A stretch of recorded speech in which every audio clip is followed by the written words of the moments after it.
खुशनसीब हो जाओ, बदनसीब रहना ठीक नहीं है। खुशनसीब हो जाओ, बदनसीब रहना ठीक नहीं है। अमीर हो जाओ, इस जमाने में गरीब रहना ठीक नहीं है। खुशनसीब हो जाओ, बदनसीब रहना ठीक नहीं है। अमीर हो जाओ, इस जमाने में गरीब रहना ठीक नहीं है। और जो अपना है उसे पराया मत होने दो। और जो अपना है उसे पराया मत होने दो। दूर हो जाओ, ज्यादा करीब रहना ठीक नहीं है।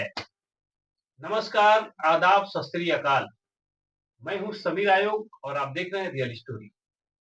आज की जो सच्ची घटना मैं आपको बताने जा रहा हूं, इस सच्ची घटना है मध्य प्रदेश के भोपाल की।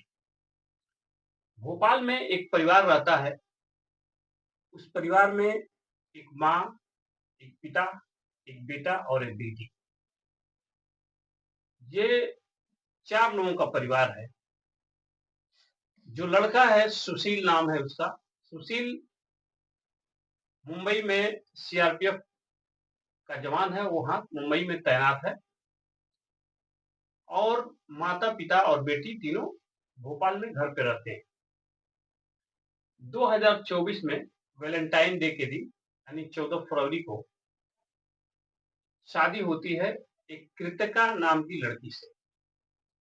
सुशील कृतिका की शादी हो जाती है। सब कुछ ठीक चल रहा था। जो सुशील है वो अपनी ड्यूटी मुंबई चला जाता है और कृतिका अपने परिवार के साथ, अपने सास ससुर और ननद के साथ भोपाल में ही रहती। अक्सर जब बात होती थी तो ये दोनों आपस में बात किया करते थे। लेकिन सब कुछ ठीक ठाक चल रहा था, किसी को कोई चीज की दिक्कत नहीं समझ में आ रही थी। दहेज के रूप में भी जो भी देने लायक था, इसका सुशील का एक डिमांड था बुलेट का, तो बुलेट भी उन लोगों ने दिया था। कृतिका के माँ बाप ने जो भी दहेज के सामान होते हैं सब कुछ दिया था। अच्छे तरीके से शादी हुई थी लेन देन के साथ। 15 नवंबर को कृतिका अपने बेडरूम में मरी हुई मिलती है।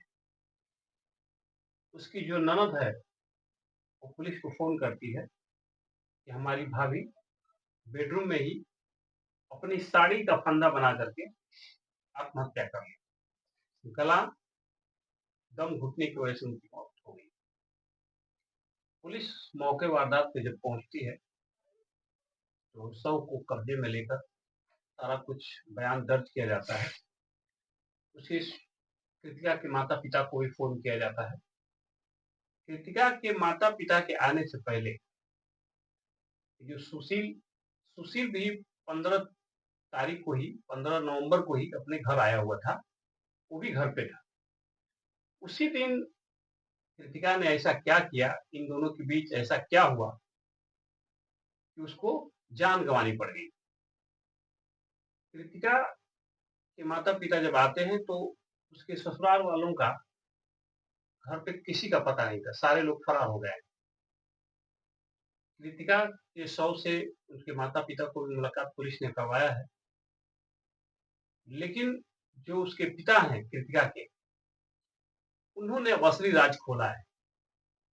उनका अपनी मोबाइल पे व्हाट्सएप चैटिंग जो हुआ करती थी कृतिका के साथ, वो सारी चैटिंग जो है उन्होंने पुलिस को दिखाया है और बताया है कि मेरी बेटी को प्रताड़ित किया जाता था, दहेज के लिए उसका उत्पीड़न किया जाता था।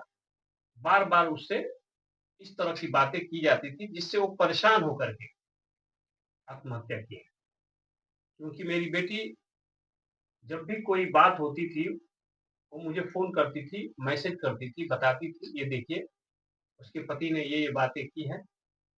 दरअसल उस व्हाट्सएप चैट में लिखा हुआ है जो भी बातें हुई हैं इन दोनों के बीच, कृतिका और उसके पति के बीच, वो हमेशा दूसरी लड़कियों की बात किया करता था। यानी वो बताता था कि तुम्हारी हमारी शादी जो हुई है, इससे पहले हमारे पास जो भी रिश्ते आ रहे थे, वो बहुत ज़्यादा-ज़्यादा पैसे दे रहे थे। कोई 20 लाख रुपया दे रहा था, कोई हमको फ़ोर व्हीलर गाड़ी दे रहा था, कोई 50 लाख रुपया दे रहा था। इस तरीके से वो बात किया करता था कृतिका के साथ। यानी उसको जो दहेज मिला है, कृतिका के माता-पिता ने जो कुछ भी दिया है, उसके लिए कम था। यानी उसको और भी ज़्यादा हवस है, पैसे की, दौलत की भूख है। वो अपनी जो इच्छाएँ हैं उसको ज़ाहिर किया करता था और ये बात कृतिका को अच्छी नहीं लगती। वो सुनती ज़रूर थी, बार-बार इस बात को प्रेस करने के बाद शायद इस चीज़ से वो तंग आ गई कि मुझे क्यों नीचा दिखाया जाता है उसके पति द्वारा, जिससे वो शादी करके अपने माँ-बाप को छोड़ कर के जिस पति के साथ वो रहने के लिए यहाँ आई है, ज़िंदगी बिताने के लिए आई है, वो पति अगर उसको बार-बार इस चीज़ के ताने देता है, इस चीज़ पे नीचा दिखाता है कि तुम्हारे माँ-बाप ने हमको उतना दहेज नहीं दिया, जितना कि किसी और लोगों ने हमको देने के लिए कह रहे हैं। इस बात पे कृतिका शायद तंग आ गई और उसने आत्महत्या कर ली। उसके माता-पिता लड़की की कृतिका के जो आए हैं, पुलिस में सारा बयान दर्ज करा दिए, व्हाट्सएप चैटिंग जो है वो सारा भी दिखा दिया है। इस सबूत के तौर पे ये जो लड़का है, वाक़ई मेरी बेटी को किस तरह परेशान करता था, पल-पल उसको दुखी करता है इन सब बातों को बोल कर के। और मेरे पास जो मेरी हैसियत थी तय के अनुसार हमने सब कुछ दिया उसे, लेकिन फिर भी शायद उसको और भी भूख थी। यहाँ तक कि जो कृतिका के पिता हैं, उन्होंने ये भी बताया है कि ये जब 15 तारीख को 15 नवंबर को जब आया है सुशील अपने घर, तो अपने माता-पिता और बहन के साथ बैठ कर के शायद इन लोगों ने कुछ बात की है जिससे कि फ़ोर व्हीलर की माँग करने के लिए मेरी बेटी को कहा है और इस बात से वो ज़्यादा रंज हुई है और उसने आत्महत्या कर ली। फिलहाल तो जो भी आरोपी हैं वो फरार हैं, इनकी वजह से उसकी जान गई है, लेकिन एक कृतिका जिसकी शादी जल्दी ही हुई थी और उसने अपनी जान दे दी, बहुत दुखद घटना है। दोस्तों, अगर हम एक शादी करते हैं, तो उसमें जो हमें दौलत, पैसा मिलता है, उससे हमें ज़्यादा उम्मीद नहीं रखना चाहिए। जबकि सुशील खुद कमाता है, एक सरकारी नौकरशाही में है, नौकर है और उसको अच्छे खासे पैसे मिलते हैं, जिससे वो भरण-पोषण कर सकता है अपने परिवार का भी।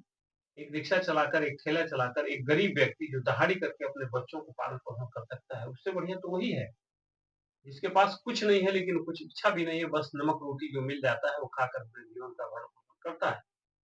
लेकिन सुशील के दिमाग में जो बात थी, उसके माता-पिता के जो ज़हन में लालच था, वो कृतिका की ज़िंदगी को खा गया। दोस्तों, ऐसा नहीं होना चाहिए। किसी की बहन-बेटी अगर अपना घर छोड़ कर के आपके यहाँ आती है, तो आप उसका आदर करें, उसका सम्मान करें, क्योंकि वो आपके लिए आई है, अपना सब कुछ छोड़कर। उसके साथ ऐसा नहीं होना चाहिए था। जो हुआ गलत है और आप लोग सजग रहें, सावधान रहें और हमारे वीडियो अच्छा लगे तो इसको लाइक करें, शेयर करें और सब्सक्राइब करें ताकि हमारा हौसला बढ़े और फिर आपके लिए ऐसी-ऐसी जो सूचनाएँ हैं आप तक पहुँचाने का पहुँचाएँ। नमस्कार, सत्यमेव जयते।